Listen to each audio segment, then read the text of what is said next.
ദൈവത്തിനായി പൂർണ്ണമായി ആഗ്രഹിക്കുകയും സ്വയം ദൈവത്തിന് സമർപ്പിക്കുകയും ചെയ്യുന്നതാണ് ശരിയായ ആരാധന. ദൈവമല്ലാത്തവരോടുള്ള ഭക്തിയും പ്രാർത്ഥനയും വിഗ്രഹാരാധനയാണ്. സത്യദൈവമായ യേശുവിലേക്ക് വരാൻ തടസ്സമായി നിൽക്കുന്നതെല്ലാം വിഗ്രഹമാണ്. ദൈവത്തിനുള്ളത് ദൈവത്തിനു കൊടുക്കാതെ മറ്റു പലതിനും കൊടുക്കുന്നത് വിഗ്രഹാരാധനയാണ്. സത്യദൈവം മാത്രം അർഹിക്കുന്ന ഈ സ്ഥാനം നമ്മുടെ ജീവിതത്തിൽ പിടിച്ചുപറ്റുന്ന മറ്റാരും മറ്റെന്തും വിഗ്രഹങ്ങളാണ്. അത്തരം വിഗ്രഹങ്ങൾക്ക് നമ്മുടെ ജീവിതത്തിലൂടെ നാം നടത്തുന്ന സമർപ്പണമാണ് വിഗ്രഹാരാധന. ദൈവമല്ലാത്തതിൽ നാം വിശ്വാസമർപ്പിക്കുമ്പോൾ നാം വിഗ്രഹാരാധികളായിത്തീരുന്നു. സത്യദൈവത്തെ നാം ആരാധിക്കാതിരിക്കുമ്പോൾ നാം വിഗ്രഹാരാധികളാകുന്നു. വിഗ്രഹാരാധനയിൽ സൃഷ്ടാവും സൃഷ്ടികളും തമ്മിലുള്ള വ്യത്യാസം ഇല്ലാതെയായിത്തീരുന്നു.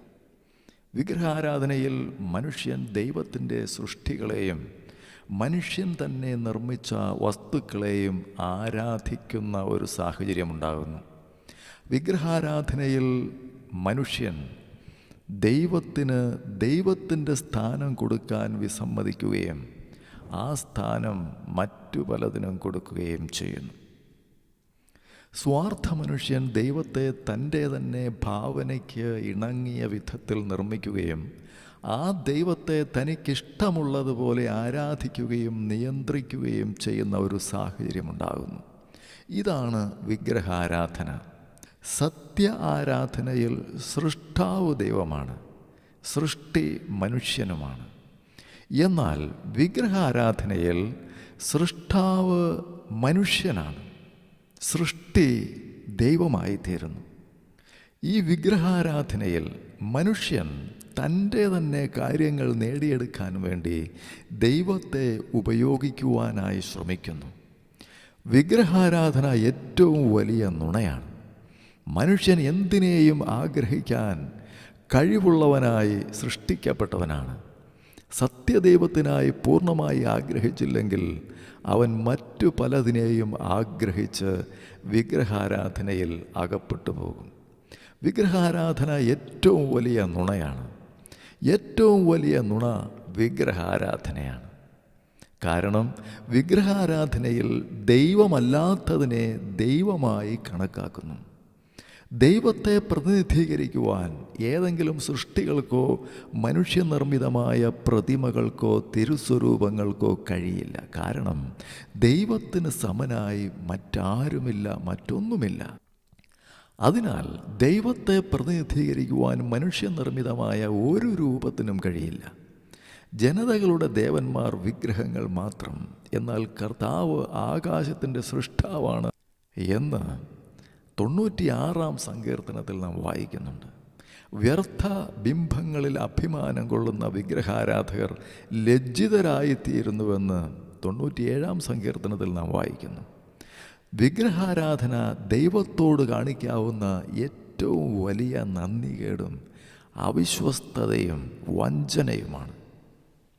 റോമാലേഖനം 1-ാം അധ്യായത്തിൽ നാം വായിക്കുന്നു, സുവിശേഷത്തെക്കുറിച്ച് എനിക്ക് ലജ്ജയില്ല. വിശ്വസിക്കുന്ന ഏവനും, ആദ്യം യഹൂദനും പിന്നെ യവനനും, അത് രക്ഷയ്ക്കായി ദൈവശക്തിയാകുന്നുവല്ലോ. അതിൽ ദൈവത്തിൻ്റെ നീതി വിശ്വാസം ഹേതുവായും വിശ്വാസത്തിനായി കൊണ്ടും വെളിപ്പെടുന്നു. നീതിമാൻ വിശ്വാസത്താൽ ജീവിക്കും എന്ന് എഴുതിയിരിക്കുന്നുവല്ലോ. അനീതി കൊണ്ട് സത്യത്തെ തടുക്കുന്ന മനുഷ്യൻ്റെ സകല അഭക്തിക്കും അനീതിക്കും നേരെ ദൈവത്തിൻ്റെ കോപം സ്വർഗത്തിൽ നിന്ന് വെളിപ്പെടുന്നു. ദൈവത്തെക്കുറിച്ച് അറിയാകുന്നത് അവർക്ക് വെളിവായിരിക്കുന്നു. ദൈവം അവർക്ക് വെളിവാക്കിയല്ലോ. അവൻ്റെ നിത്യശക്തിയും ദിവ്യത്വവുമായി അവൻ്റെ അദൃശ്യ ലക്ഷണങ്ങൾ ലോകസൃഷ്ടി മുതൽ അവൻ്റെ പ്രവൃത്തികളാൽ ബുദ്ധിക്ക് തെളിവായി വെളിപ്പെട്ടു വരുന്നു. അവർക്ക് പ്രതിവാദമില്ലാതിരിക്കേണ്ടതിന് തന്നെ. അവർ ദൈവത്തെ അറിഞ്ഞിട്ടും അവനെ ദൈവമെന്ന് ഓർത്ത് മഹത്വീകരിക്കുകയോ നന്ദി കാണിക്കുകയോ ചെയ്യാതെ തങ്ങളുടെ നിരൂപണങ്ങളിൽ വ്യർത്ഥരായി തീർന്നു. അവരുടെ വിവേകമില്ലാത്ത ഹൃദയം ഇരുണ്ടുപോയി. ജ്ഞാനികളെന്ന് പറഞ്ഞുകൊണ്ട് അവർ മൂഢരായിപ്പോയി. അക്ഷയനായ ദൈവത്തിൻ്റെ തേജസ്സിനെ അവർ ക്ഷയമുള്ള പക്ഷി, മനുഷ്യൻ, നാൽക്കാലി, ഇഴജാതി എന്നിവയുടെ രൂപസാദൃശ്യമാക്കി കളഞ്ഞു. അതുകൊണ്ട് ദൈവം അവരെ തങ്ങളുടെ ഹൃദയങ്ങളിലെ മോഹങ്ങളിൽ സ്വന്തം ശരീരങ്ങളെ തമ്മിൽ തമ്മിൽ അവമാനിക്കേണ്ടതിന് അശുദ്ധിയിൽ ഏൽപ്പിച്ചു. ദൈവത്തിൻ്റെ സത്യം അവർ വ്യാജമാക്കി മാറ്റിക്കളഞ്ഞു. സൃഷ്ടിച്ചവനേക്കാൾ സൃഷ്ടിയെ ഭജിച്ച് ആരാധിച്ചു. അവൻ എന്നേക്കും വാഴ്ത്തപ്പെട്ടവൻ. ആമേൻ. അതുകൊണ്ട് ദൈവം അവരെ അവമാന രാഗങ്ങളിൽ ഏൽപ്പിച്ചു. അവരുടെ സ്ത്രീകൾ സ്വാഭാവിക ഭോഗത്തെ സ്വഭാവ വിരുദ്ധമാക്കി കളഞ്ഞു. അവണ്ണം പുരുഷന്മാരും സ്വാഭാവിക സ്ത്രീഭോഗം വിട്ട് അന്യോന്യം കാമം ജ്വലിച്ച് ആണോട് ആൺ അവലക്ഷണമായത് പ്രവർത്തിച്ചു. ഇങ്ങനെ അവർ തങ്ങളുടെ വിഭ്രമത്തിന് യോഗ്യമായ പ്രതിഫലം തങ്ങളിൽ തന്നെ പ്രാപിച്ചു. ദൈവത്തെ പരിജ്ഞാനത്തിൽ ധരിപ്പാൻ ഇഷ്ടമില്ലാഞ്ഞതിന് തക്കവണ്ണം ദൈവം അവരെ ഉചിതമല്ലാത്തത് ചെയ്യുവാൻ നികൃഷ്ട ബുദ്ധിയിൽ ഏൽപ്പിച്ചു. അവർ സകല അനീതിയും ദുഷ്ടതയും അത്യാഗ്രഹവും ദുർബുദ്ധിയും നിറഞ്ഞവർ. അസൂയ, കുല, പിണക്കം, കപടം, ദുശ്ശീലം എന്നിവ തിങ്ങിയവർ. കുരളക്കാർ, ഏഷണിക്കാർ, ദൈവദ്വേഷികൾ, നിഷ്ഠൂരന്മാർ, ഗർവിഷ്ഠന്മാർ, ആത്മപ്രശംസക്കാർ, പുതുദോഷം സങ്കല്പിക്കുന്നവർ, മാതാപിതാക്കന്മാരെ അനുസരിക്കാത്തവർ, ബുദ്ധിഹീനർ, നിയമലംഘികൾ, വാത്സല്യമില്ലാത്തവർ, കനിവറ്റവർ, ഈ വക പ്രവർത്തിക്കുന്നവർ മരണയോഗ്യർ എന്നുള്ള ദൈവന്യായം അവർ അറിഞ്ഞിട്ടും അവയെ പ്രവർത്തിക്കുക മാത്രമല്ല, പ്രവർത്തിക്കുന്നവരിൽ പ്രസാദിക്കുകയും കൂടി ചെയ്യുന്നു. പഴയ നിയമത്തിലും പുതിയ നിയമത്തിലും ദൈവത്തിന് തൻ്റെ ജനവുമായുള്ള ബന്ധത്തെ വിവാഹബന്ധത്തോടാണ് ഉപമിച്ചിരിക്കുന്നത്. ദൈവം മനുഷ്യൻ്റെ പൂർണ്ണമായ സ്നേഹവും അനുസരണവും പ്രതീക്ഷിക്കുന്നു. വിഗ്രഹാരാധനയെ വ്യഭിചാരത്തോടും വേശ്യാവൃത്തിയോടുമാണ് ഉപമിച്ചിരിക്കുന്നത്. വിഗ്രഹാരാധന മനുഷ്യൻ്റെ ഏറ്റവും വലിയ അബദ്ധമാകുന്നു. ആധുനിക മനുഷ്യൻ അപകടകരമാം വിധം വിജയം, പ്രശസ്തി തുടങ്ങിയ പലവിധമായ അദൃശ്യ വിഗ്രഹങ്ങളിൽ കുടുങ്ങിപ്പോയിരിക്കുന്നു. മനുഷ്യൻ തന്നെ ആരാധിക്കുമ്പോഴുണ്ടാകുന്ന വിഗ്രഹാരാധനയാണ് അഹങ്കാരം. ഇതിൽ വിഗ്രഹം അവരവർ തന്നെയാണ്. വിഗ്രഹാരാധനയിലൂടെ സാത്താൻ മനുഷ്യൻ്റെ ഭക്തിയെ അട്ടിമറിക്കുന്നു.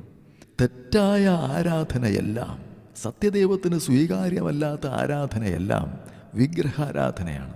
ദൈവമല്ലാത്തവർക്ക് നാം കൊടുക്കുന്ന ഭക്തി വിഗ്രഹാരാധനയായി സാത്താന് ലഭിക്കുന്നു. കാരണം എല്ലാവിധ വിഗ്രഹാരാധനയും ലഭിക്കുന്നത് സാത്താനാണ്. മതപരമായ ഭക്തി സൃഷ്ടികൾക്ക് കൊടുക്കുവാൻ പാടില്ല. അത് സൃഷ്ടാവായ ഏക ദൈവത്തിനു മാത്രമുള്ളതാണ്.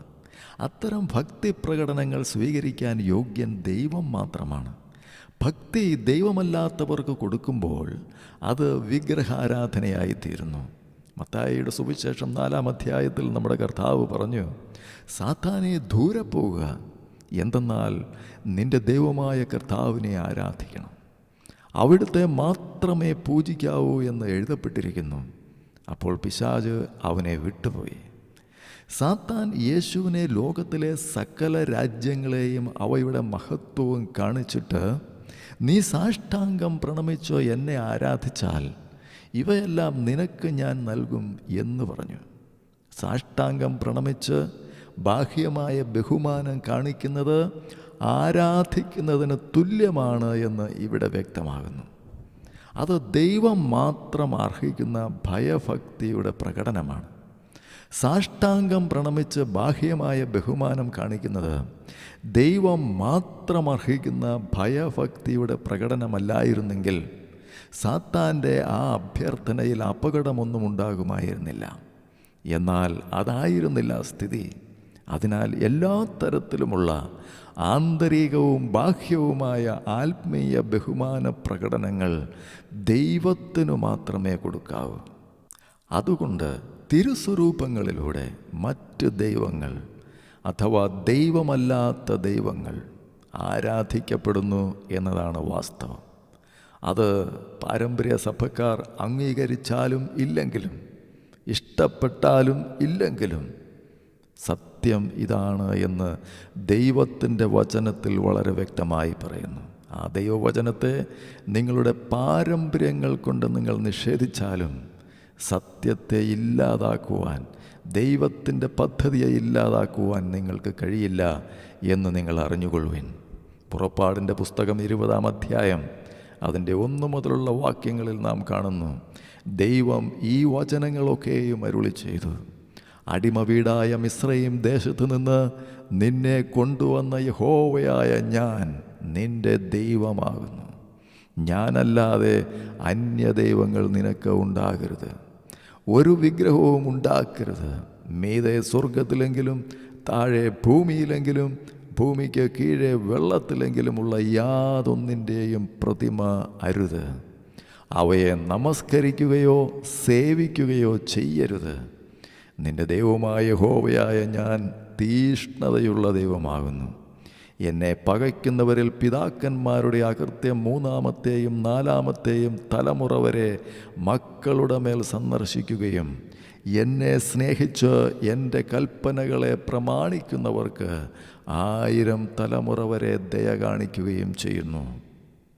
അപ്പോൾ 10 കൽപ്പനകളിൽ 1-ാമത്തെ കൽപ്പനയായ ഞാനല്ലാതെ വേറെ ദേവന്മാർ നിനക്കുണ്ടാകരുത് എന്നത് വളരെ വ്യക്തമാക്കുന്ന ഒരു മറുവശമുണ്ട്. അതായത് സത്യമല്ലാത്ത ദൈവങ്ങളും ആരാധനാ രീതികളും മനുഷ്യർക്ക് ഉണ്ടാകുക സാധ്യമാണ് എന്നതാണ് അത്. ഉദാഹരണമായി, വിഗ്രഹാരാധകരായി തീർന്ന് പാപം ചെയ്ത ഇസ്രായേൽ ജനങ്ങളോട് ഏലിയാവ് ചോദിച്ചു, നിങ്ങൾക്ക് ബാലിനെ വേണോ യഹോവയെ വേണോ? അതായത് സത്യദൈവമല്ലാത്ത ബാലിനെ ചിലർ ദൈവമെന്ന് തെറ്റിദ്ധരിച്ച് ആരാധിച്ചിരുന്നു എന്നാണ് ഇവിടെ ചരിത്രത്തിൽ നിന്ന്, ദൈവവചനത്തിൽ നിന്ന് നാം മനസ്സിലാക്കുന്നത്. ഇതിൽ നിന്ന് വ്യക്തമാകുന്ന ഒരു കാര്യമുണ്ട്. എല്ലാവരുടെയും യഹോവ യഹോവയല്ല, എല്ലാവരുടെയും ക്രിസ്തു ക്രിസ്തുവല്ല, എല്ലാവരുടെയും മറിയം മറിയമല്ല. പാപം നേരിട്ട് പറഞ്ഞാൽ ക്ഷമിക്കാത്ത ക്രിസ്തു ബൈബിളിലെ ക്രിസ്തുവല്ല. തിരുസ്വരൂപങ്ങളോടുള്ള ഭക്തി അനാവശ്യവും അപകടകരവുമാണ്. പ്രതിമാഭക്തി മനുഷ്യൻ്റെ മനുഷ്യത്വത്തെ നശിപ്പിക്കും. അവയെ ആരാധിക്കുന്നവർ അവയെപ്പോലെ ആയിത്തീരുന്നു. ദൈവത്തെയും ദൈവവചനത്തെയും സ്നേഹിക്കുന്നവർക്ക് ഇത്തരം അനാചാരങ്ങളുമായി ഒത്തുചേർന്ന് പോകുവാൻ ഒരിക്കലും കഴിയുകയില്ല. പ്രതിമകൾ ഉപയോഗിച്ചുള്ള ഭക്താഭ്യാസങ്ങൾ മ്ലേച്ഛമാണ്. ബൈബിൾ വിഗ്രഹാരാധനയെ കർശനമായി നിരോധിച്ചിരിക്കുന്നു. വിഗ്രഹാരാധികൾക്ക് ദൈവരാജ്യത്തിൽ അവകാശമില്ല എന്ന് ബൈബിളിൽ എഫേസ്യ ലേഖനം 5-ാം അധ്യായം വളരെ വ്യക്തമായിട്ട് പറയുന്നുണ്ട്. ദൈവപ്രതിമയായ യേശു ഉള്ളതുകൊണ്ട് നമുക്ക് മറ്റ് പ്രതിമകളുടെ യാതൊരു ആവശ്യവുമില്ല. മാത്രവുമല്ല, കാണാതെ വിശ്വസിക്കുന്നവർ ഭാഗ്യവാന്മാരാണെന്ന് യേശു തന്നെ നമ്മോട് പറഞ്ഞിട്ടുള്ള കാര്യമല്ലേ. മനസ്സിൻ്റെ ഉള്ളിലെ വിഗ്രഹങ്ങൾ നീക്കിയാൽ പുറത്തെ വിഗ്രഹങ്ങൾ താനേ മാറിക്കൊള്ളും.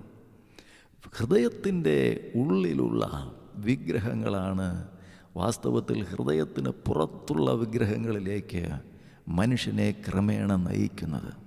അതിനാൽ അവ രണ്ടും നാം ഒരുപോലെ ഒഴിവാക്കേണ്ടതാണ്.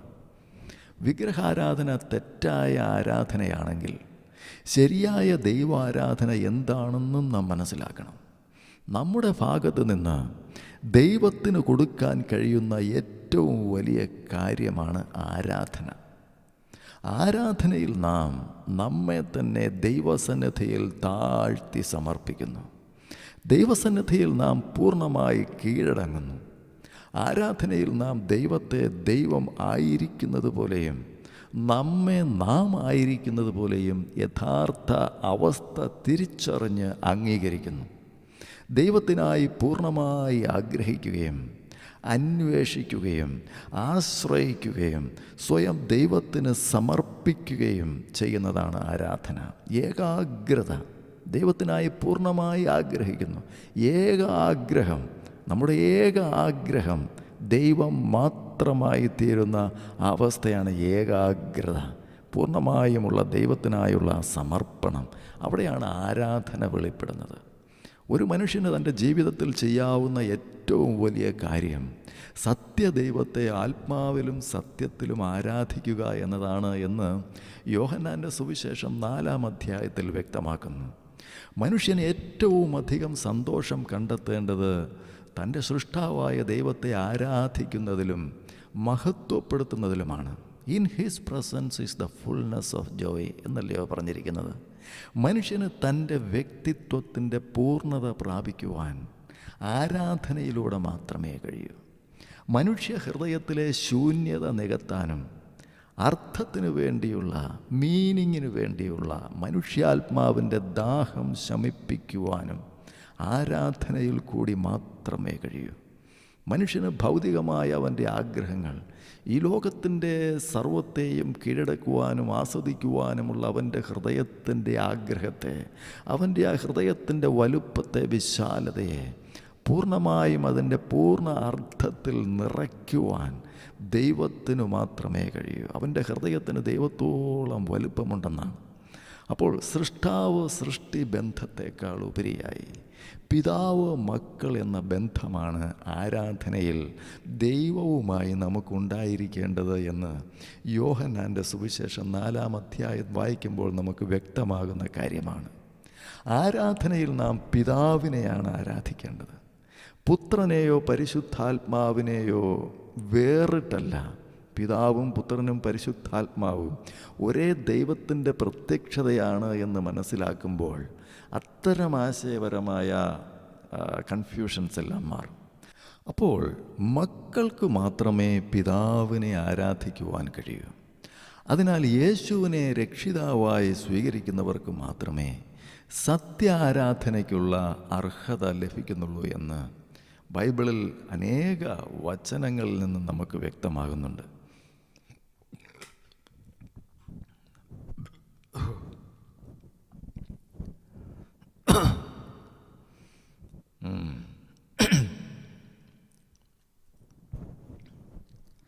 യേശുവേ സ്തോത്രം.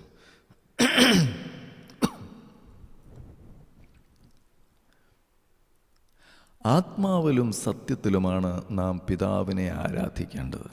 അതായത് യേശു ക്രിസ്തുവിലൂടെ വചനപ്രകാരമാണ് നാം ദൈവത്തെ ആരാധിക്കേണ്ടത്. മുഴുവൻ സത്യത്തോടും ഒരുമിച്ചു നിന്ന് മനസ്സ്, ചിന്ത, ആഗ്രഹം എല്ലാം ക്രിസ്തുവിൽ കേന്ദ്രീകരിച്ചും ആത്മാവിനെ ഉള്ളിൽ വെച്ചും ആത്മാവിൻ്റെ ഫലങ്ങളിൽ നിലനിന്നും നാം പിതാവായ ദൈവത്തെ ആരാധിക്കുന്നു. യേശു എന്ന അടിസ്ഥാനത്തിൽ നിലനിന്ന് ആത്മാവിൻ്റെ ഫലം പുറപ്പെടുവിക്കുന്നതാണ് ജീവിതയാഗം എന്ന് പറയുന്നത്.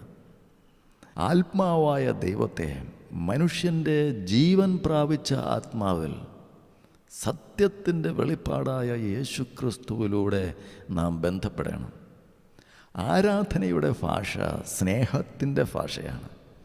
സ്നേഹമില്ലാത്ത ആത്മനിറവ് ദൈവാത്മാവിൻ്റേതല്ല. നിന്നെപ്പോലെ നിൻ്റെ അയൽക്കാരനെ സ്നേഹിക്കുക എന്ന കൽപ്പനയും ദേഹം ദേഹി ആത്മാവിൻ്റെ പൂർണ്ണതയിൽ ദൈവത്തെ സ്നേഹിക്കുക എന്ന കൽപ്പനയും ജീവിതത്തിൽ ഉടനീളമുള്ള നമ്മുടെ ആരാധനയുടെ ഭാഗമാണ്. ഒരു മനുഷ്യന് തൻ്റെ ജീവിതത്തിൽ ചെയ്യാവുന്ന ഏറ്റവും വലിയ കാര്യം യേശുവിനെ രക്ഷകനും ദൈവവുമായി തൻ്റെ ജീവിതത്തിലേക്ക് സ്വീകരിക്കുകയും ആ യേശുവിനെ ആത്മാവിലും സത്യത്തിലും ആരാധിക്കുകയും ചെയ്യുക എന്നുള്ളതാണ്. യഥാർത്ഥ ആരാധനയെപ്പറ്റി യേശു യോഹന്നാൻ്റെ സുവിശേഷം 4-ാം അധ്യായത്തിൽ പ്രകാരം പറഞ്ഞു. എന്നാൽ യഥാർത്ഥ ആരാധകൻ പിതാവിനെ ആത്മാവിലും സത്യത്തിലും ആരാധിക്കുന്ന സമയം വരുന്നു. അത് വന്നു കഴിഞ്ഞു. അത്തരം ആരാധകരെയാണ് പിതാവ് അന്വേഷിക്കുന്നത്. ദൈവം ആത്മാവാണ്. അവനെ ആരാധിക്കുന്നവർ ആത്മാവിലും സത്യത്തിലും ആരാധിക്കണം. ആരാധന സ്വീകരിക്കുവാൻ സത്യദൈവം മാത്രമാണ് അർഹൻ. നാം ദൈവത്തെ ആരാധിക്കുമ്പോൾ ദൈവത്തിനു മാത്രമുള്ള ആ അർഹതയെ നാം അംഗീകരിക്കുന്നു. പൂർണ്ണമായും ദൈവവും പൂർണ്ണമായും മനുഷ്യനുമായ ക്രിസ്തുവിനെ ആരാധിക്കുമ്പോൾ നാം ക്രിസ്തുവിൻ്റെ മനസ്സുള്ളവരായിത്തീരുന്നു.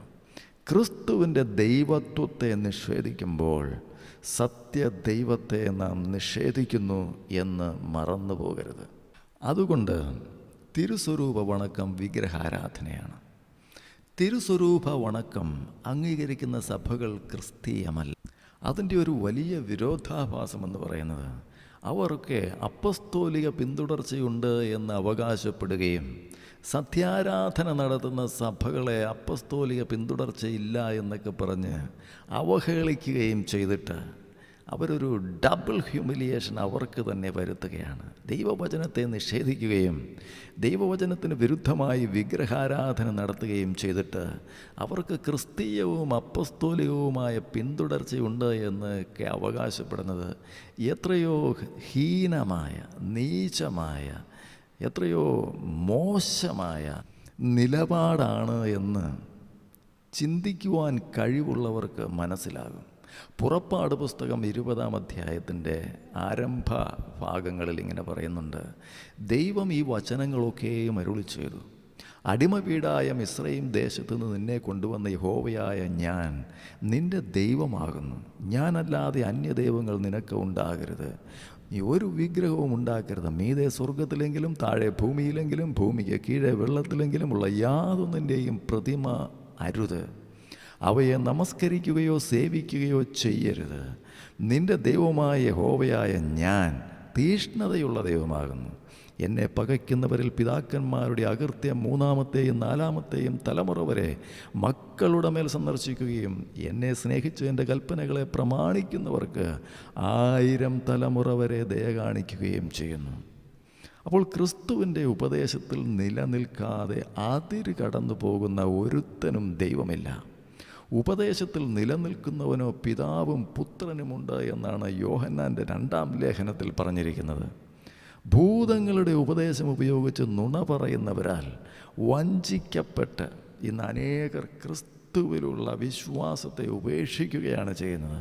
ഇതിനെപ്പറ്റിയുള്ള മുന്നറിയിപ്പ് 1 തീമോഥെയോസിൻ്റെ ലേഖനത്തിൽ പൗലോസ് അപ്പോസ്തലൻ മുഖാന്തരം ദൈവത്തിൻ്റെ പരിശുദ്ധാത്മാവ് നൽകിയിട്ടുണ്ട്. അപ്പോൾ ഇതൊന്നും മനസ്സിലാക്കാതെ സൂത്രങ്ങൾ മെനഞ്ഞ് മനുഷ്യനെ ദൈവം നേരുള്ളവനായി സൃഷ്ടിച്ചെങ്കിലും അവൻ അനേകം സൂത്രങ്ങളെ മെനയുന്നു എന്ന് പറഞ്ഞതിന് പ്രകാരം ഈ സമുദായ സഭകളൊക്കെ അനേകം ദൈവവിരുദ്ധമായ, വചനവിരുദ്ധമായ പാരമ്പര്യങ്ങളെ നിർമ്മിച്ച്, സഭ നിർമ്മിച്ചെടുക്കുന്ന പാരമ്പര്യങ്ങളെ മനുഷ്യരുടെ മേൽ അടിച്ചേൽപ്പിച്ചിട്ട് ആരാധന അവരെ കൊണ്ട് നടത്തിയിട്ട് ദൈവത്തെ ഇൻഡയറക്റ്റായിട്ട് നിഷേധിക്കുവാനുള്ള എല്ലാ റിസോഴ്സസും അവർക്ക് കൊടുക്കുകയാണ്. അങ്ങനെ വളരെ വലിയ ഒരു വഞ്ചനയുടെ ഒരു അറ്റ്മോസ്ഫിയർ, ഒരു ഇൻഫ്രാസ്ട്രക്ചർ ആൻഡ് സൂപ്പർ സ്ട്രക്ചർ അവർ ദേ ഹാവ് ക്രിയേറ്റഡ്. അതാണ് അതിൻ്റെ അകത്ത് ഏറ്റവും അൺഫോർച്ചുനേറ്റ് ആയിട്ടുള്ള സിറ്റുവേഷൻ. 10 കൽപ്പനകളിൽ 1-ാമത്തെ കൽപ്പനയായ ഞാനല്ലാതെ വേറെ ദേവന്മാർ നിനക്കുണ്ടാകരുത് എന്ന് വ്യക്തമാക്കുന്നതിന് ഒരു മറുവശമുണ്ട്. അതായത് സത്യമല്ലാത്ത ദൈവങ്ങളും ആരാധനാ രീതികളും മനുഷ്യർക്കുണ്ടാവുക സാധ്യമാണ്. അപ്പോൾ തിരുസ്വരൂപങ്ങളോടുള്ള ഭക്തി അനാവശ്യവും അപകടകരവുമാണ്. പ്രതിമാഭക്തി മനുഷ്യൻ്റെ മനുഷ്യത്വത്തെ തന്നെ നശിപ്പിക്കും. അവയെ ആരാധിക്കുന്നവർ അവയെപ്പോലെ ആയിത്തീരുന്നു. ദൈവത്തെയും ദൈവവചനത്തെയും സ്നേഹിക്കുന്നവർക്ക് ഇത്തരം അനാചാരങ്ങളുമായി ഒത്തുചേർന്ന് പോകുവാൻ ഒരിക്കലും കഴിയില്ല. പ്രതിമകൾ ഉപയോഗിച്ചുള്ള ഭക്താഭ്യാസങ്ങൾ മ്ലേച്ഛമാണ്. ബൈബിൾ വിഗ്രഹാരാധനയെ കർശനമായി നിരോധിച്ചിരിക്കുന്നു. വിഗ്രഹാരാധികൾക്ക് ദൈവരാജ്യത്തിൽ അവകാശമില്ല എന്ന് എഫേസ്യ ലേഖനത്തിൽ നാം കാണുന്നുണ്ട്. ദൈവപ്രതിമയായ ക്രിസ്തു നമുക്കുള്ളത് കൊണ്ട് നമുക്ക് പ്രതിമകളുടെയോ ഫോട്ടോകളുടെയോ യാതൊരു ആവശ്യവുമില്ല. മാത്രമല്ല, കാണാതെ വിശ്വസിക്കുന്നവർ ഭാഗ്യവാന്മാരാണ് എന്ന് കർത്താവ് പറഞ്ഞിട്ടുണ്ട്. അതിനാൽ പടങ്ങളും രൂപങ്ങളും മനുഷ്യഭാവനയുടെ ഭൗതികവൽക്കരണങ്ങളാണ്. മനുഷ്യഭാവനയുടെ ഭൗതികവൽക്കരണമായ പടങ്ങളും രൂപങ്ങളും ആത്മീയ കാര്യങ്ങൾക്കായി ഉപയോഗിക്കുന്നത് വിഗ്രഹാരാധനയാണ്. അവയുടെ നിർമ്മാതാക്കൾ ഉദ്ദേശിക്കുന്നതും അവ സൂചിപ്പിക്കുന്നതുമായ വ്യക്തിയെ പൂർണ്ണമായും പ്രതിനിധീകരിക്കുവാൻ അവയ്ക്ക് കഴിവില്ല. ഉദാഹരണത്തിന്, യേശുവിൻ്റെ യാതൊരു പടത്തിനും യേശുവിൻ്റെ സ്വഭാവത്തെ പൂർണ്ണമായി പ്രതിനിധീകരിക്കുവാൻ കഴിയില്ല. അതിനാൽ നിങ്ങളുടെ കൈവശം കണ്ടേക്കാവുന്ന യേശുവിൻ്റെ പടം നിങ്ങൾക്ക് യേശുവിനെ ശരിയായി അറിയാനല്ല, മറിച്ച് യേശുവിനെ പറ്റി തെറ്റായ ധാരണകൾ ഉണ്ടാക്കുന്നതിനെ അത് ഉപകരിക്കും. ആ പടത്തിലൂടെ നിങ്ങൾ യേശുക്രിസ്തുവിനെ ആ പടത്തിന് അധീനനാക്കി തീർക്കുകയാണ് ചെയ്യുന്നത്. അതിലേക്ക് ലിമിറ്റ് ചെയ്യുകയാണ്. You are limiting your understanding to that particular image. അവിടെയാണ് അതിൻ്റെ എറർ വരുന്നത്. നിങ്ങൾ ആ പടത്തിലുള്ള ലിമിറ്റഡായിട്ടുള്ള ഒരു ഇമേജിനെ, യേശുവിനെ സ്നേഹിക്കാൻ തുടങ്ങുന്നു. യേശുവിൻ്റെ രൂപം നിങ്ങൾ ഭാവനയിൽ കാണാൻ ശ്രമിച്ചാലും ഫലം ഇതുതന്നെയാണ്. യഥാർത്ഥ യേശുവിന് പകരം നിങ്ങൾ നിങ്ങളുടെ ഭാവനയിൽ കാണുന്ന യേശുവിനെ ആരാധിച്ചു തുടങ്ങുന്നു. അങ്ങനെ ചിലർ ദൈവമെന്ന് ചിന്തിച്ച് ദൈവമല്ലാത്ത പലതിനെയും ആരാധിക്കുന്നു. നിങ്ങൾക്ക് ലഭിച്ച രൂപത്തെയാണ് നിങ്ങൾ ആരാധിക്കുന്നത്. അങ്ങനെ ഇന്ന് പലരും ആത്മാവിലും സത്യത്തിലും ആരാധിക്കുന്നതിന് പകരം ഭാവനാരൂപങ്ങളിലും നുണയിലുമാണ് ആരാധിക്കുന്നത്. അതിൻ്റെ ഫലമായി മനുഷ്യൻ ദൈവത്തിലേക്ക് തിരിയാതെ തന്നിലേക്ക് തന്നെ തിരിയുന്നു. രൂപങ്ങൾ ഉപയോഗിക്കുന്നവർ തങ്ങൾ സത്യദൈവത്തെയാണ് ആരാധിക്കുന്നത് എന്ന് ആത്മാർത്ഥമായി വിശ്വസിക്കുന്നു. എന്നാൽ അവർ ദൈവത്തെ ആരാധിക്കാനായി ദൈവം നിരോധിച്ചിരിക്കുന്നതും വെറുക്കുന്നതുമായ രീതികളെ ഉപയോഗിക്കുന്നു എന്നുള്ളതാണ് ദൗർഭാഗ്യകരമായ കാര്യം. അങ്ങനെ അവർ ദൈവത്തോട് അനുസരണക്കേട് കാണിക്കുന്നത് കൊണ്ട് അവർ സാത്താൻ്റെ ഭാഗത്താണ് നിലകൊള്ളുന്നത്. സാത്താൻ്റെ ഭാഗത്ത് നിന്ന് അവർ ചെയ്യുന്നതൊക്കെ സാത്താന് ലഭിക്കുന്നു എന്നുള്ളതാണ് ഏറ്റവും പരിതാപകരമായ കാര്യം. അതുകൊണ്ട് സത്യദൈവത്തിൻ്റെ വ്യവസ്ഥ പ്രകാരം സത്യദൈവത്തിന് ലഭിക്കാത്ത ആരാധനകളൊക്കെ സാത്താന് ലഭിക്കുന്നു. അതുകൊണ്ട് ശരിയായ തീഷ്ണതയാണ് നമുക്ക് വേണ്ടത്. നമ്മുടെ തീഷ്ണത വഴിതെറ്റിപ്പോയാൽ അതുകൊണ്ട് നമുക്ക് ഒരു പ്രയോജനവുമില്ല, അപകടമാണ് എന്ന് നാം മനസ്സിലാക്കണം. അതുകൊണ്ടാണ് ദൈവവചനത്തിൻ്റെ സത്യങ്ങൾ നമ്മൾ വളരെ ശ്രദ്ധയോടെ വ്യക്തിപരമായി പഠിച്ച് നമ്മുടെ ആത്മീയതയെ നമ്മൾ ബിൽഡപ്പ് ചെയ്യേണ്ടതിൻ്റെ ആവശ്യം. മറ്റുള്ളവരെ ആരെയും അന്ധമായി വിശ്വസിക്കുവാൻ പാടില്ല. ദൈവത്തെയാണ് നാം വിശ്വസിക്കേണ്ടത്. ദൈവവചനത്തിലാണ് നാം വിശ്വസിക്കേണ്ടത്. അപ്പോൾ പ്രതിമ ദൈവത്തിൻ്റേതാണെങ്കിൽ പോലും അതിനോടുള്ള ഭക്തി യേശുവിന് ലഭിക്കുന്നില്ല എന്നും അവയോടുള്ള ഭക്തി സ്വീകരിക്കുവാൻ പിശാചുകൾ അവയെ ആവേശിക്കുമെന്നും വ്യക്തമാകുന്നുണ്ട്. തിരുസ്വരൂപവും വിഗ്രഹവും വണക്കവും ആരാധനയും തിരുശേഷിപ്പും ശവശരീരവും തമ്മിൽ എന്തു വ്യത്യാസം? കൈക്കൂലിയും ഡൊണേഷനും നേർച്ചയും വഴിപാടുമൊക്കെ തമ്മിലുള്ളതുപോലെയുള്ള ഒരു സാങ്കേതികമായ വ്യത്യാസം മാത്രമാണ്. അതൊക്കെ ന്യായീകരണത്തിനായിട്ട് മാത്രം ഉപയോഗിക്കാൻ പറ്റും. വിഗ്രഹത്തെ തിരുസ്വരൂപം എന്ന് വിളിച്ചാലും തിരുസ്വരൂപത്തെ വിഗ്രഹം എന്ന് വിളിച്ചാലും അടിസ്ഥാന യാഥാർത്ഥ്യങ്ങൾ എല്ലാം ഒന്ന് തന്നെയാണ്. വ്യാഖ്യാനിച്ച് വെള്ളയടിച്ചാലും യാഥാർത്ഥ്യം അങ്ങനെ തന്നെ അവശേഷിക്കും. ഒരു അന്ധനെ ഇരുട്ടത്ത് നിർത്തിയിട്ട് വെളിച്ചത്താണ് നിൽക്കുന്നതെന്ന് പറഞ്ഞ് ബോധ്യപ്പെടുത്താൻ കഴിഞ്ഞേക്കും. പക്ഷേ ഇരുട്ട് വെളിച്ചമാകുന്നില്ല. രൂപങ്ങൾക്കും ഫോട്ടോകൾക്കുമൊക്കെ കൊടുക്കുന്ന എല്ലാവിധ വണക്കവും വിഗ്രഹാരാധനയാണ് എന്ന് മനസ്സിലാക്കിക്കോളുവിൻ. യേശുവിൻ്റെയും വിശുദ്ധരുടെയും ഫോട്ടോയും പ്രതിമകളുമെല്ലാം മനുഷ്യൻ്റെ സൃഷ്ടികൾ മാത്രമാണ്. വാസ്തവത്തിൽ അവയും അവയാൽ പ്രതിനിധീകരിക്കപ്പെടുന്നു എന്ന് പറയുന്ന വ്യക്തികളും തമ്മിൽ അടിസ്ഥാനപരമായി സാരാംശത്തിൽ യാതൊരു ബന്ധവുമില്ല. മാത്രവുമല്ല, പ്രതിമകളിലും ഫോട്ടോകളിലും സത്യമല്ലാത്ത കാര്യങ്ങൾ സത്യമെന്നോണം ആവിഷ്കരിക്കപ്പെടുന്നു എന്നുള്ളതാണൊരു യാഥാർത്ഥ്യം. അവ കാണുന്നവർ അത്തരം നുണകൾ വിശ്വസിക്കുന്നു. ഉദാഹരണമായി തോമാശ്ലീഹായുടെ കയ്യിൽ സമ്പൂർണ്ണ ബൈബിൾ വച്ചിട്ടുള്ള പ്രതിമകളും ഫോട്ടോകളും. തോമാശ്ലീഹ കേരളത്തിൽ വന്ന കാലത്ത് സമ്പൂർണ്ണ ബൈബിൾ ലഭ്യമായിരുന്നു എന്ന് തെറ്റിദ്ധരിപ്പിക്കുന്നു. ഒരാളുടെ യഥാർത്ഥ രൂപവും ഫോട്ടോയും തമ്മിൽ വളരെയേറെ വ്യത്യാസമുണ്ട്. ഇങ്ങനെ അനേക കാര്യങ്ങൾ കൊണ്ടാണ് ഒന്നിൻ്റെയും സാദൃശ്യമുണ്ടാക്കരുത് എന്ന് ദൈവം വ്യക്തമായി കൽപ്പിച്ചിരിക്കുന്നത്. യഥാർത്ഥ യേശുവിനോടുള്ള സ്നേഹവും യേശുവിൻ്റേത് എന്ന് പറയപ്പെടുന്ന പ്രതിമാവണക്കവും തമ്മിൽ യാതൊരു ബന്ധവുമില്ല എന്ന് മാത്രമല്ല, അവ പരസ്പര വിരുദ്ധങ്ങളുമാണ്. വിശുദ്ധരുടെ പ്രതിമകൾക്ക് മുമ്പിൽ കുമ്പിടുന്നതും പ്രാർത്ഥിക്കുന്നതും വിഗ്രഹാരാധനയാണ്. വിശുദ്ധർക്ക് ജനങ്ങളുടെ എല്ലാം പ്രാർത്ഥന കേൾക്കുവാനും അതിന് മറുപടി കൊടുക്കുവാനുമുള്ള സർവജ്ഞാനവും സർവശക്തിയുമുണ്ട് എന്ന തെറ്റായ ഊഹത്തിൻ്റെ അടിസ്ഥാനത്തിലുള്ള വിശുദ്ധരോടുള്ള വണക്കമെല്ലാം യഥാർത്ഥത്തിൽ വിഗ്രഹാരാധനയായിത്തീരുന്നു.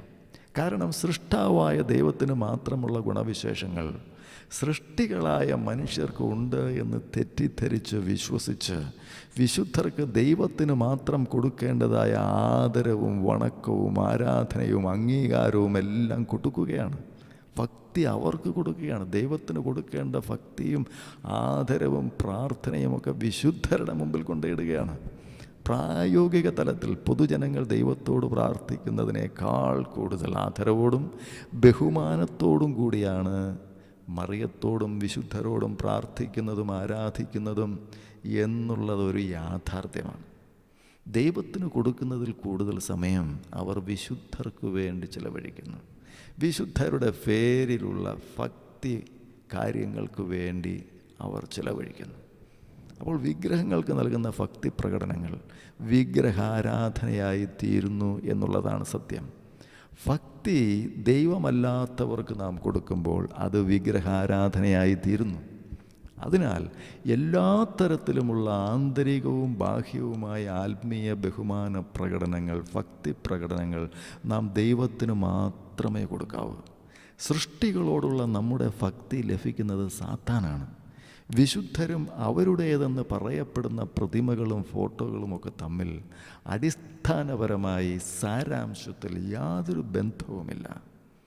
പ്രതിമകളെ ആരാധിക്കുമ്പോൾ അവയിലൂടെ പ്രതിനിധീകരിക്കപ്പെടുന്ന വ്യക്തികളെയാണ് നാം ആരാധിക്കുന്നത് എന്നത് മനുഷ്യൻ്റെ ചിന്തയാണ്.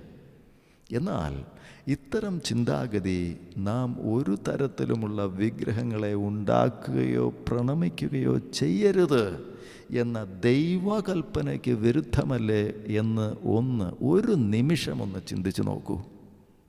അതിനെ നിഷേധിക്കുവാൻ യാതൊരു ഐഡിയോളജിക്കൽ ജസ്റ്റിഫിക്കേഷനും ന്യായീകരണത്തിനും ലോജിക്കലായിട്ടുള്ള യാതൊരു ന്യായീകരണത്തിനും അവിടെ സ്പേസ് ഇല്ല എന്നുള്ളതാണ് സത്യം. അപ്പോൾ നാം ദൈവകൽപ്പന ലംഘിക്കുന്നത് കൊണ്ട് പ്രയോജനമുണ്ടാകുന്നത് സാത്താനാണ്.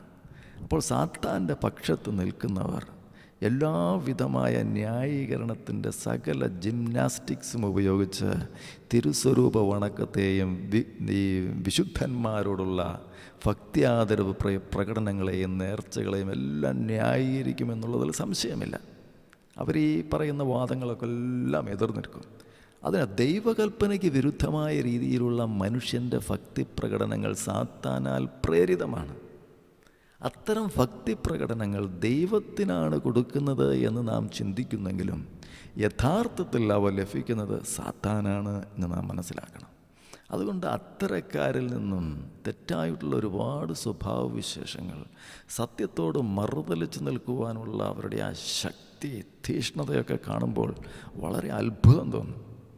എങ്ങനെയാണ് ദൈവവചനത്തെയും ക്രിസ്തുവിനെയുമൊക്കെ നിഷേധിക്കുകയും ഒത്തുക്കിക്കളയുകയും ചെയ്യുന്നത്? എത്ര ശാസ്ത്രീയമായിട്ടാണ് അവർ ആ കാര്യങ്ങളൊക്കെ ചെയ്യുന്നതെന്ന് നമ്മളൊന്ന് പഠിച്ചാൽ അത്ഭുതപ്പെട്ടു. അപ്പോൾ വിഗ്രഹവൽക്കരിച്ച ക്രിസ്തീയ പ്രതീകങ്ങളിലൂടെ സാത്താൻ തൻ്റെ അത്ഭുതങ്ങൾ നടത്തുന്നു. കുരിശുരൂപം, കൊന്ത, ബന്ധിങ്ങ, തിരുസ്വരൂപങ്ങളും ഫോട്ടോകളും എന്നിവയൊക്കെ വിഗ്രഹവൽക്കരിച്ച ക്രിസ്തീയ പ്രതീകങ്ങൾക്ക് ഉദാഹരണങ്ങളാണ്. തിരുസ്വരൂപമോ ഫോട്ടോയോ ആരുടെയാണെങ്കിലും എന്തിൻ്റെ ആണെങ്കിലും അത് വിഗ്രഹമാണ്. അവയിൽ ഭൂതം ബാധിക്കുകയും അവയെ ബഹുമാനിക്കുന്നവരിൽ ഭൂതങ്ങൾ പലതരത്തിലും അളവിലും സ്വാധീനം ചെലുത്തുകയും ചെയ്യുന്നു എന്നുള്ളതാണ് യാഥാർത്ഥ്യം. ഇങ്ങനെ വിഗ്രഹാരാധന നടക്കുന്ന ഇടങ്ങളിൽ അത്ഭുതങ്ങൾ നടന്നാൽ അതിൽ അതിശയിക്കാനൊന്നുമില്ല. കാരണം അത്ഭുതങ്ങൾ ചെയ്യാനും സാത്താന് കഴിയും എന്നുള്ളത് വചനത്തിൽ തന്നെ അംഗീകരിച്ചിട്ടുള്ള കാര്യമാണ്, ബൈബിളിൽ അംഗീകരിച്ചിട്ടുള്ള കാര്യമാണ്. അവൻ സ്വർഗത്തിൽ നിന്ന് തീയിറക്കുമെന്നാണ് പറഞ്ഞിരിക്കുന്നത്. അപ്പോൾ മനുഷ്യരെ സ്വാധീനിക്കാൻ പറ്റുന്ന ഒരുപാട് അത്ഭുതങ്ങൾ, അതിശയങ്ങൾ ചെയ്യുവാൻ സാത്താന് കഴിവുണ്ട്. അവൻ വെളിച്ചത്തിൻ്റെ ദൂതനായി വരും എന്നൊക്കെ ബൈബിളിൽ വളരെ വ്യക്തമായിട്ട് നമ്മെ പ്രബോധിപ്പിക്കുന്ന കാര്യങ്ങളാണ്. അപ്പോൾ തിരുശേഷിപ്പും വിഗ്രഹാരാധനയും പൂർണ്ണമായും ബൈബിൾ വിരുദ്ധമാണ്, ബൈബിൾ നിഷേധിക്കുന്ന കാര്യമാണ്, പുറന്തള്ളുന്ന കാര്യമാണ്, അംഗീകരിക്കുന്നില്ല. അത്തരക്കാരെ ഭക്തരായിട്ട് ദൈവം വചനം ഒരിക്കലും അംഗീകരിക്കുന്നില്ല എന്നുള്ള കാര്യമാണ് നാം മനസ്സിലാക്കേണ്ടത്. അപ്പോൾ റോമൻ കത്തോലിക്ക സഭയുടെ ആത്മീയതയുടെ പ്രധാന പ്രത്യേകതയാണ് തിരുശേഷിപ്പുകളെ ആരാധിക്കുന്ന ആചാരം. പുതിയ പള്ളികൾ പ്രതിഷ്ഠിക്കുമ്പോൾ അതിൻ്റെ ആധികാരികത വർദ്ധിപ്പിക്കുന്നതിനായി പലപ്പോഴും വിശുദ്ധരുടെ ശരീരശേഷിപ്പുകൾ പ്രതിഷ്ഠിക്കുന്നു. വിശുദ്ധരുടെ ഭൗതിക ശരീരശേഷിപ്പുകൾ അമൂല്യ നിക്ഷേപങ്ങളായി അവർ കരുതിപ്പോരുന്നു. ഇതെല്ലാം ബൈബിൾ വിരുദ്ധമായ ആചാരങ്ങളാണ്. ആത്മീയ നേതാക്കളുടെ ഭൗതിക ശരീരശേഷിപ്പുകളെ ആരാധിക്കുന്നത്, വണങ്ങുന്നത് ദൈവഹിതമായിരുന്നെങ്കിൽ ഇസ്രായേൽക്കാർ തങ്ങളുടെ പ്രവാചക ശ്രേഷ്ഠരുടെ അസ്ഥികൾ സംരക്ഷിച്ച് അവയെ ആരാധിക്കുമായിരുന്നു. പക്ഷേ അവർ അത് ചെയ്തില്ല. അവർ അങ്ങനെ ചെയ്യാതിരിക്കാൻ തന്നെയാണ് മോശയുടെ മരണവും അടക്കവും ദൈവം തന്നെ ചെയ്തത്. മോശയുടെ കല്ലറ എവിടെയാണെന്ന് പോലും ആർക്കും അറിഞ്ഞുകൂടാത്തവണ്ണം ദൈവം അവനെ അടക്കി. അങ്ങനെ ബൈബിളിൽ ഏതെങ്കിലും വിശുദ്ധൻ്റെ കല്ലറയെങ്കിലേക്ക് തീർത്ഥാടന യാത്ര പോകുന്നതിനെ ന്യായീകരിക്കാൻ ഉതകുന്ന യാതൊരു സൂചനയുമില്ല, രേഖകളുമില്ല. യേശുക്രിസ്തുവിൻ്റെ മരണശേഷം അവൻ ഉയർത്തെഴുന്നേറ്റതിനാൽ യേശുവിൻ്റെയും തിരുശേഷിപ്പുകളൊന്നുമില്ല. അങ്ങനെ തിരുശേഷിപ്പ് ആരാധന ദൈവഹിതമല്ല എന്നും ബൈബിളിൽ അടിസ്ഥാനമില്ല എന്നും വളരെ വ്യക്തമാണ്. രക്തസാക്ഷികളുടെ ശേഷിപ്പുകളെ ആരാധിക്കുന്നതും മരിച്ചവരോട് പ്രാർത്ഥിക്കുന്നതുമായ സമ്പ്രദായങ്ങൾ സഭകളിൽ നടപ്പാക്കപ്പെട്ടത് പുറജാതി ബാബിലോന്യ മതത്തിൽ നിന്നുള്ള ആചാരങ്ങളിൽ നിന്നും ആശയങ്ങളിൽ നിന്നും വലിയ ആവേശം ഉൾക്കൊണ്ടിട്ടാണ്, അതിൻ്റെ ആത്മീയ സ്വാധീനത്തിന് അടിമപ്പെട്ടത് കൊണ്ടാണ് എന്ന് വ്യക്തമാകുന്നു. അതുപോലെ തന്നെ തിരുഹൃദയ ആരാധനയും ബാബിലോണിലെ ബാൽദേവൻ്റെ തിരുഹൃദയ ആരാധനയാൽ സ്വാധീനിക്കപ്പെട്ടതാണ് എന്നുള്ള ചരിത്ര അഭിപ്രായങ്ങളും നിലവിലുണ്ട്.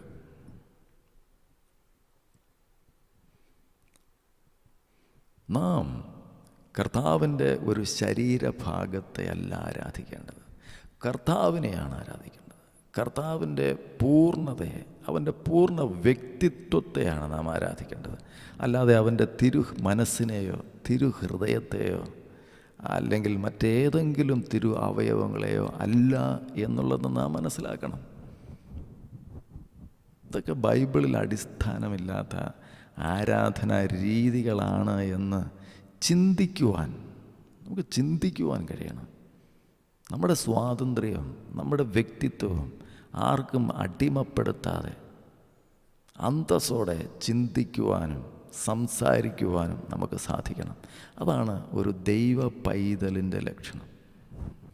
വിഗ്രഹങ്ങളുടെ ഉപയോഗവും എഴുന്നള്ളിപ്പും എല്ലാം ബാബിലോണീയ ജാതീയ ആചാരവും സാത്താനികവുമാണ് എന്നുള്ളത് തർക്കമറ്റ വിഷയമാണ്. ജാതികളുടെ ഇടയിൽ നിലനിന്നിരുന്ന വിഗ്രഹാരാധനയും പ്രതിമകളെ എഴുന്നള്ളിക്കുന്ന ആചാരവും റോമൻ കത്തോലിക്ക സഭയിലേക്ക് കാലക്രമേണ പകർത്തപ്പെട്ടു എന്നുള്ളതാണ് ചരിത്ര യാഥാർത്ഥ്യം. ജാതികളുടെ ഇടയിൽ നടന്നു വന്ന ബാബിലോണ്യ ദേവബിംബങ്ങളുടെ ഘോഷയാത്രകളെക്കുറിച്ച് ബൈബിളിൽ യെശയ്യാ പ്രവാചകൻ മുന്നറിയിപ്പ് നൽകുന്നുണ്ട്. അത് നമുക്ക് യെശയ്യാ പ്രവാചകൻ്റെ 46-ാം അധ്യായത്തിൽ നമുക്ക് വായിക്കുവാൻ കഴിയുന്നു.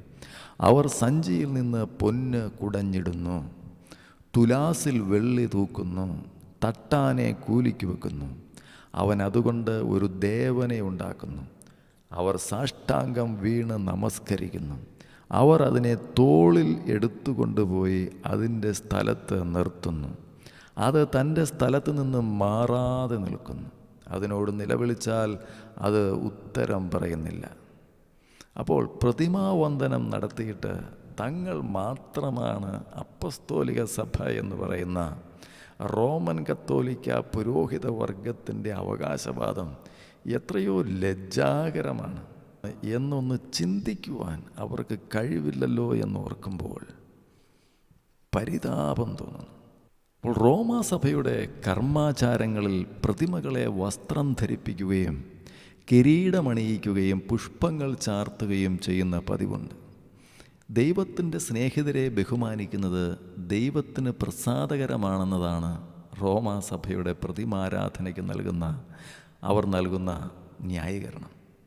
തങ്ങൾ പ്രതിമകളെ ദൈവമായി ആരാധിക്കുന്നില്ലെന്നും അവർ വാദിക്കുന്നുണ്ട്. പുറജാതികൾക്കും ഇതേ ന്യായീകരണം തന്നെ പറയാം. ദൈവത്തിൻ്റെ സ്നേഹിതന്മാരെ ബഹുമാനിക്കുന്നതിനായി അവരുടെ പ്രതിമകളെ വെച്ച് വന്ദിക്കുന്നത് ആവശ്യവും ദൈവത്തിന് സ്വീകാര്യവുമാണെങ്കിൽ യഹൂദാസഭ തങ്ങളുടെ പിതാക്കന്മാരായ പഴയ നിയമ വിശുദ്ധന്മാരുടെയും പ്രവാചകന്മാരുടെയും പ്രതിമകളെ ഉണ്ടാക്കി ആരാധിക്കാതിരിക്കുന്നത് എന്തുകൊണ്ട് എന്നതിന് അവർ മറുപടി പറയണം. അല്ലെങ്കിൽ ഏത് ജാതീയ മതത്തിലാണെങ്കിലും അവർ ചെയ്യുന്ന വിഗ്രഹാരാധന അവർ പറയും അത് സത്യദൈവത്തിന് അവർ കൊടുക്കുന്ന ആരാധന തന്നെയാണ് എന്ന് പറഞ്ഞാൽ എന്ത് മറുപടിയാണ് പറയുന്നത്? അപ്പോൾ കത്തോലിക്ക സഭയും മറ്റ് ഓർത്തഡോക്സ് സഭകളും ചെയ്യുന്ന വിഗ്രഹാരാധന തന്നെ, തിരുസ്വരൂപ വണക്കം തന്നെ, അവർ പറയുന്ന ന്യായീകരണം തന്നെയാണ് ഏത് വിഗ്രഹാരാധിയും പറയുന്നത്. ആ ഒരു പ്രതിമയെ ദൈവമാണെന്ന് അവർ പറയുന്നില്ല. അത് ദൈവത്തിൻ്റെ ഒരു പ്രതീകമാണ്. ആ പ്രതീകത്തെ വെച്ചവർ ആരാധിക്കുന്നു. അങ്ങനെ വെക്കരുത് എന്നാണ് ബൈബിൾ പഠിപ്പിക്കുന്നത്. അപ്പോൾ ബൈബിളിൽ ഇപ്രകാരം അനുവദിക്കാതിരിക്കുന്നതിന് കാരണം മീതെ സ്വർഗത്തിലെങ്കിലും താഴെ ഭൂമിയിലെങ്കിലും ഭൂമിക്ക് താഴെ വെള്ളത്തിലെങ്കിലും ഉള്ള യാതൊന്നിൻ്റെയും പ്രതിമ ഉണ്ടാക്കുകയോ നമസ്കരിക്കുകയോ സേവിക്കുകയോ ചെയ്യരുത് എന്ന ദൈവകൽപ്പനയെ അവർ മാനിച്ചനുസരിച്ചത് കൊണ്ടാണ്. അപ്പോസ്തലന്മാരുടെ ഉപദേശങ്ങളിൽ ഒരിടത്തുമില്ലാത്ത പ്രതിമാവന്ദനം പരക്കെ ആചരിച്ചിട്ട് തങ്ങൾ മാത്രമാണ് അപ്പസ്തോലിക സഭയെന്ന റോമൻ കത്തോലിക്ക അവകാശവാദം തികച്ചും ലജ്ജാകരവും വൈരുദ്ധ്യാത്മകമായ ഒരു ഭൗതികവാദവുമാണ്.